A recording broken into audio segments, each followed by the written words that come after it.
Right, so here I am with Packerstar, now of M80.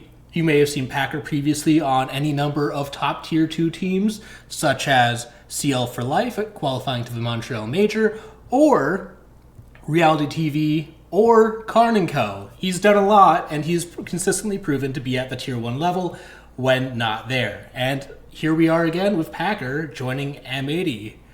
Packer, let's just start off with how it feels to be back in T1, because it's been a bit of a yo-yo, right? Yeah, it's been a constant struggle of me having to like reprove myself in T2. Just very excited to be given the opportunity to be in T1 specifically, but also just I get to go play at SI, which is like kind of a dream come true. Very happy that I get to compete for my dream of winning in the Six Invitational. So I'm just very happy for the opportunity.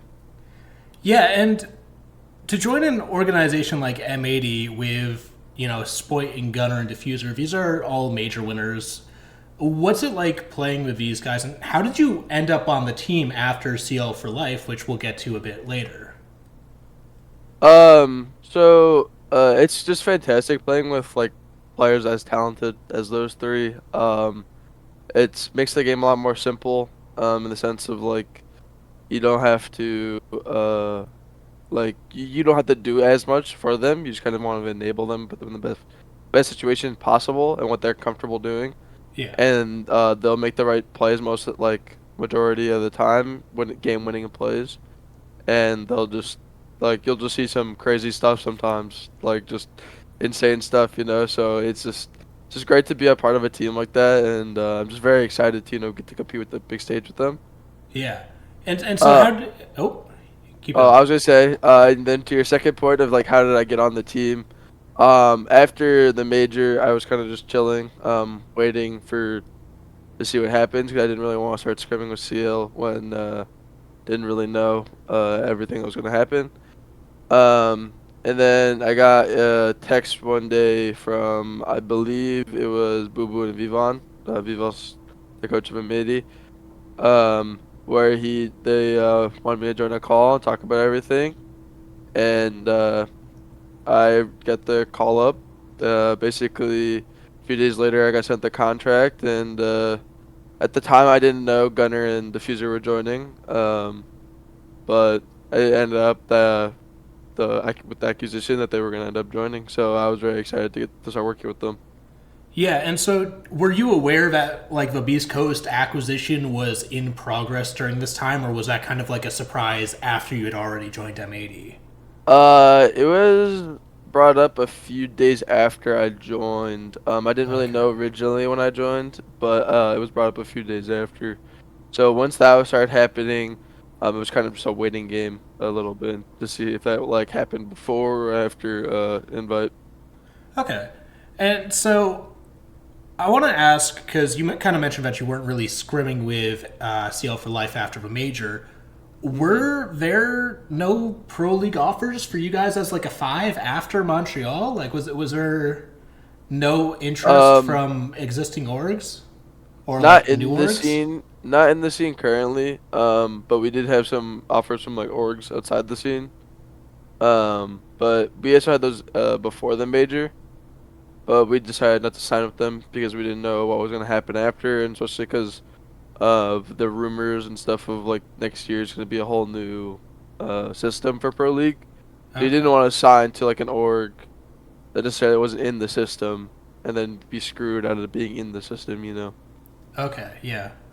All right, that makes more sense because from the outside looking in, it kind of goes CO4L is primed to like be one of those teams that gets signed by a new organization, makes the NAL a 10-team league again. It's like perfect, and then Yeah. it didn't happen. So I personally was a little confused. Like, if these boys don't get it, who the hell is gonna get it? So that Yeah. answers that. Mhm.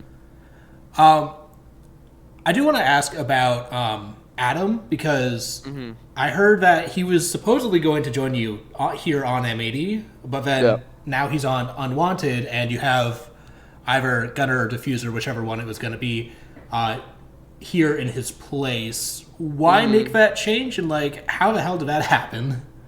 So originally it was supposed to be Adam. Um, but because the acquisition went in, or accusation, the The acquisition? Yeah. acquisition of the acquiring of Beast Coast to M80.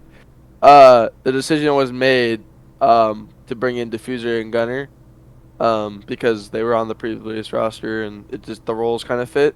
Yeah. Um, it was just kind of the decision. Adam unfortunately got the short end of the stick, but he ended up in a great home with Unwanted. I mean, I still talk to Adam every day. He's still my boy. Yeah. Still like trolling with him. So he's still the homie, and I love him. But it was just something that happened, and it was just it was an unfortunate situation. But he's still the Yeah. boy at the end of the day. Yeah, and so with M80, you and a lot of the new pickups to the team are filling some big shoes. You know, big name international imports like Citizen or like Hmm. I think Noodle and Leader were also there. You know, Spoit's still there, but you're filling some big names. Is that a lot of pressure for you guys, or is it? Um, I don't think so for especially for like D and like Gunner. Like I mean they're already more accomplished, I would say, than some of those names. Maybe Yeah, not Cameraman. I'm kind of the one filling for Cameraman. I don't really. I wouldn't say like I've like puts more pressure on me.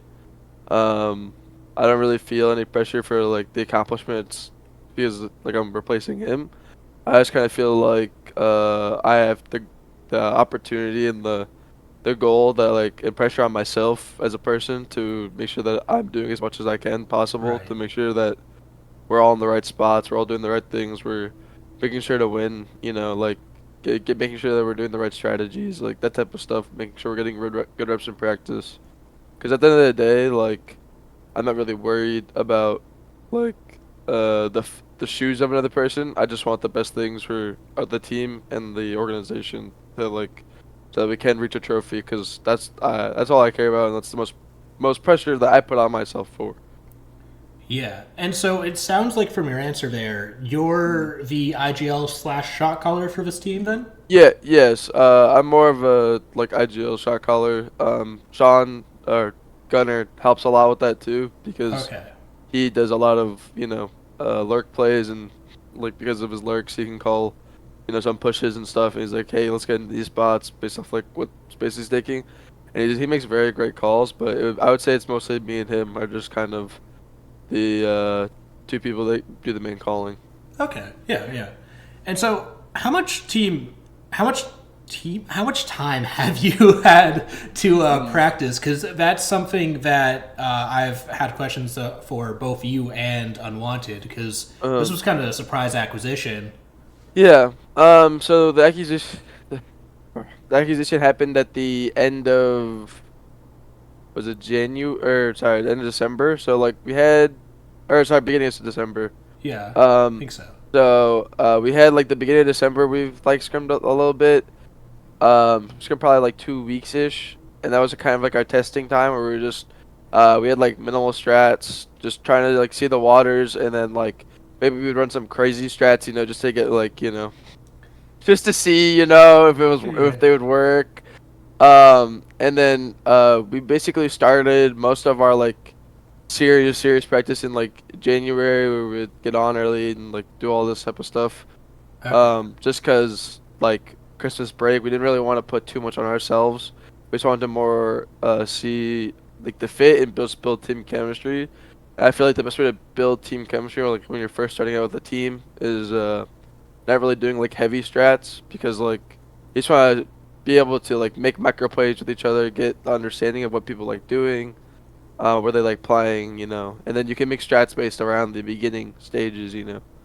So that's what I did. That's what we did, and I feel like it's worked out really well. I mean, our scrum results recently have been fantastic. So, Yeah. And so it sounds like as an IGL, you kind of are prioritizing. You don't want to get rid of or limit player freedom. mhm. You set them up to make the plays that they want to make, and then kind of build off of that. Yeah. I mean, I'm all for player freedom. I want them to be able to comfortable in what they're doing, and I want them to be able to play ops and that type of like little micro plays that they are just like they really like enjoy doing and they have a good understanding of doing.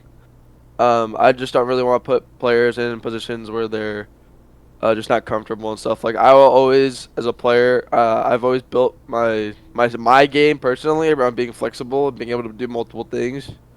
So I'll always just pick up the positions or stuff where people don't want to do it or they're just not comfortable doing it. So Yeah. And so this interview, unlike the others that I've been doing, actually has come out now that groups are public, and you are in a group. So, what are your thoughts of Group A at SI, and like who are you looking out for in this group? I mean, we're with a bunch of really good teams in our group. Have a lot of history, like Liquid and G2. Have a lot of like just historic history in the game. So it's great to play against teams like that, and they should be fantastic games. I think the Bleed team, with the change of Turd for Noodle, Noodle's a great player, so I feel like that team will also be very good. And Unwanted is that game will be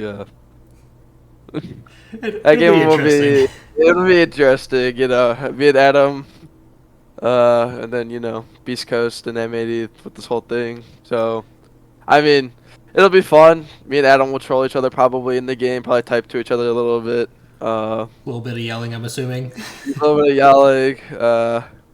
But yeah, I mean, there's still like, there's the homies are over there, but it's just cause like from the outside POV, there's beef, so the game will be fun. Everyone will probably feed into that a little bit. So Is there actually beef though? Because I know it was like organizational decisions that made this all happen. yeah, Not really like players saying we don't want you anymore. It was, oh no, this is happening. You guys don't really have a say. So is there actually beef no, or? no, I don't think there's actually beef between like the players. Like I think all the players are still on good terms with each other. Everyone's still friends. Yeah, yeah. It's just kind of like from the outside POV, it looks like beef because like they just left and there's no beef between anyone though. Like everyone's Okay. still good friends. I still like I said, I still believe Gunner and Deed still talk to the Beast Coast players a lot. So Okay. Yeah. And so, is there a team that you're most excited to play? I'm sure for some of the M80 boys, cameraman coaching G2, that makes that be like a little connecting thread. There's, Noodle on Bleed, or I guess Team Joel now. Like, there's all these connecting threads. Is there a team in your group that you're most excited to play? I think the coaches would say like G2 because they're cameramen and they're like more they want and like I mean Boo Boo loves Alamo, so like it's just that is Yeah. gonna be funny. But I think the players would say Unwanted. Unwanted's probably the most exciting game just because just the whole situation. So I think everyone's just excited to play that game. Yeah. And so I want to rewind a little bit because we've been talking a lot of current events, but hmm CL4L qualifying to Montreal was a really big deal for a number of reasons. Um, but for you personally, what was it like playing on LAN? A lot of people say it's like this really big difference in playing, peaking, also like being able to hold angles. Did you notice any differences on playing on LAN versus the typical online matches? The game just felt easier for me personally. Like I played the same way, but like I died way less like ways like to be honest. Like I just like every gunfight that I lost or every engage I lost, I felt like I either messed up in or I was in a bad spot. Like it wasn't really like I just got like cheesed in a way of like getting like online peaked or that type of stuff. Like just getting like complete shit on. So Okay. like the game just felt like easier to be honest. I just felt like it was more straight on and you just died to less like randomness compared to like online. So I just felt like it was kind of the same game, just better to be honest.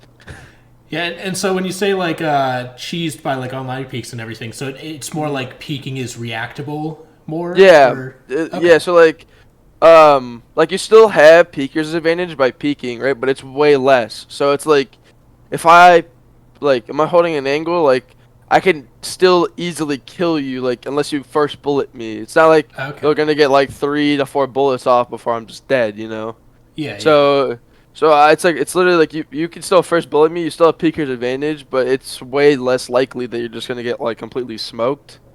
Okay. So it just felt better for like my game personally because I'm like more of an angle holder. So I just felt a lot easier, and I had like some crazy moments because of it, and I didn't really feel like I was getting like unfairly punished.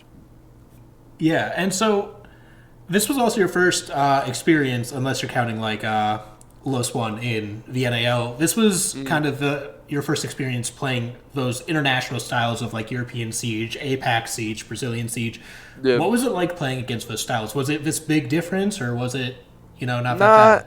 I wouldn't necessarily say it was a huge difference. I mean, obviously they had like their different play styles, but it's more just like you have to be good in like your fundamentals. I felt like the issues with us at the LAN event was just that we just didn't have our fundamentals as well, because like that was the big thing about like our team and why we made the run is that we had really good fundamentals, and obviously like because we had the skill too, but we had the big run was just based on us being able to win those situations that weren't the greatest, and um, the issues at those LAN events is that you have to be in the have good fundamentals so you don't get put in those scenarios. And we just didn't have enough time with Uzi, unfortunately. So that's the whole reason. But I didn't really feel like it was that big of a switch based off the two teams I played. CAG is a crazy team in the way they play, but I've played it against just as crazy players in T2. Just the CAG players are way more skilled. So I wouldn't say it was like that crazy, compared to like what I was used to. Okay, yeah, and so I guess might as well ask about the whole Uzi substituting thing. How Mm. the hell did that happen? Was it really just Tristan said last second, "Hey guys, I'm not gonna make it," or like what happened there? I mean, it was basically just that. We kind of knew the whole time because he's been a constant, flicker his whole time. So he just kind of, we asked him every day. He said he was gonna do it, and then when they got to like the actual point, like a few days before, he just kind of dipped. And then we were thinking about all the options, but we couldn't get anyone that played in stage 2 at all, like at any point. So we got Uzi because we thought he was like the best player available and had the most like talent to, at least like, if we wanted to make a deep run, like he would get better as the run went on. So we just thought like might as well just choose him and just hope for the best. Yeah, fair enough. And I figure last question for this interview is, Mm. what would winning SI mean to you? Um, Everything, to be honest. I mean, at the end of the day, like had to make some very tough decisions in my life. Had to give up a lot to just continue to play video games. Um, and like it would kind of prove that everything was worth it. Yeah. And I put everything in like the right foot towards like a goal. So, and like it would just help my mental, with like for my like, cause I've dealt with issues my whole life. But like this would kind of just put everything to the side and just it would be just a dream come true and just say like everything was worth it, and I wouldn't have to deal with all like like maybe like regrets that or stuff like that. Like I don't have any regrets in the decisions I've made in my life, but I wouldn't look back in like 40 years and be like that wasn't worth it. So I would Yeah. just be very it would just be great, to do it. And I'm just very happy that I've stuck with it for so long and I've stuck with it just to have this opportunity to play. And I'm just winning it would be in the world. Alrighty. And to close out here, Packer, is there anything you want to say? Anyone you want to shout out, call out? I've seen the Um, new RTV logo floating around again. Is there I anything you want mean to that say? okay, so the new RTV logo, like Mr. B, he's just ruining a good thing. So like that's just like I don't understand why he's doing that. So and JJ's my boy. He's just, but I just know they're gonna ruin it. They're not gonna be that good. All There's just right. no, and so that's it bad. But to say anything else, like, I mean, I've had crazy support the last few months, so I'm just very happy for all that, and I'm just happy for everyone, and it just helps me on a day-to-day basis know that there's a lot of people that are rooting for me. So I'm very thankful for everyone.